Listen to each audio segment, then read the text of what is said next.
physiquement toutes ces lettres.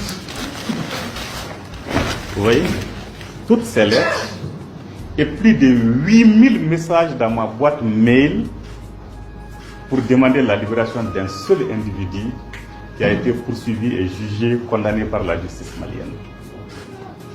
Un seul individu. 8000 messages dans ma boîte mail. C'est pratiquement du harcèlement. Et vous voyez ces correspondances-là, ça pleut. C'est pour vous dire, quelque part, que cette question des droits de l'homme, il y a une certaine perception à avoir de cette question-là. Ces organisations, qui les financent? Nous savons que qui finance, commande. Beaucoup sont en mission. Un individu qui est poursuivi pour des actes qu'il a posés, qui est jugé par la justice souveraine du Mali, et on inonde ma boîte de messages mail, ma boîte aux lettres, pour demander de libérer cet individu, de faire annuler les condamnations illégales, illégitimes, avec tous les qualificatifs péjoratifs que vous pouvez imaginer. Donc c'est pour vous dire quelque part que la question des droits de l'homme n'est pas à l'abri de l'instrumentalisation et de la politisation. Et c'est ce qui se passe. On tue certains, tout le monde pleure. On tue d'autres, silence radio. On tue des terroristes armés, on dit bon, on a tué des civils. On tue des femmes et des enfants, aucune réaction, pas de condamnation, pas de compassion. Tout ça, nous l'avons vécu.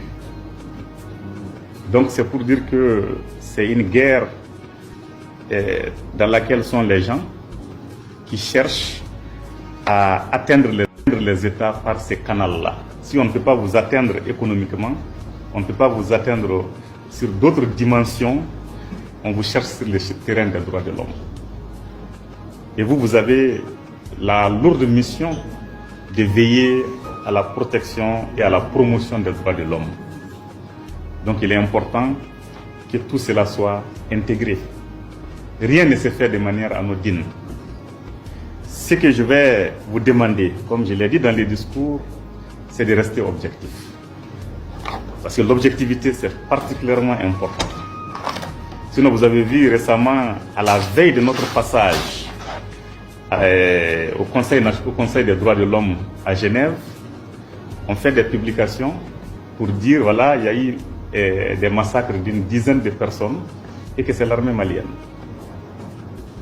Or, il n'y a pas eu d'enquête, il n'y a pas eu d'éléments de preuve et l'armée n'est même pas en opération dans la zone. Vous voyez?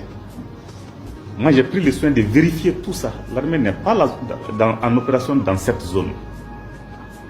Et vous voyez des gens qui se permettent d'accuser gratuitement, sans la moindre preuve. Des choses comme ça ne se fait pas. Moi, je crois quand il y a des choses qui arrivent, il faut appeler l'État à mener des investigations pour faire la lumière.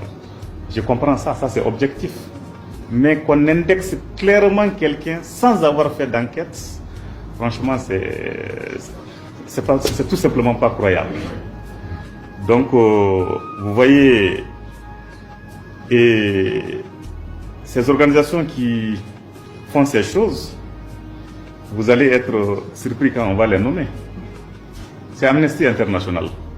La fameuse Amnesty International qui partout crie violation des droits de l'homme, c'est elle qui est en train de me surcharger comme ça.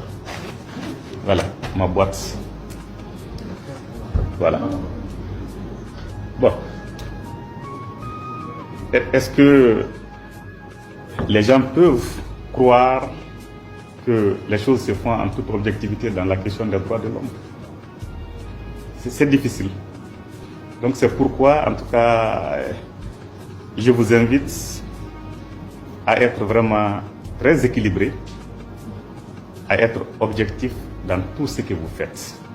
Pas de conclusions hâtives, pas d'accusations infondées. Je crois que ça, c'est des choses que vous saurez maîtriser.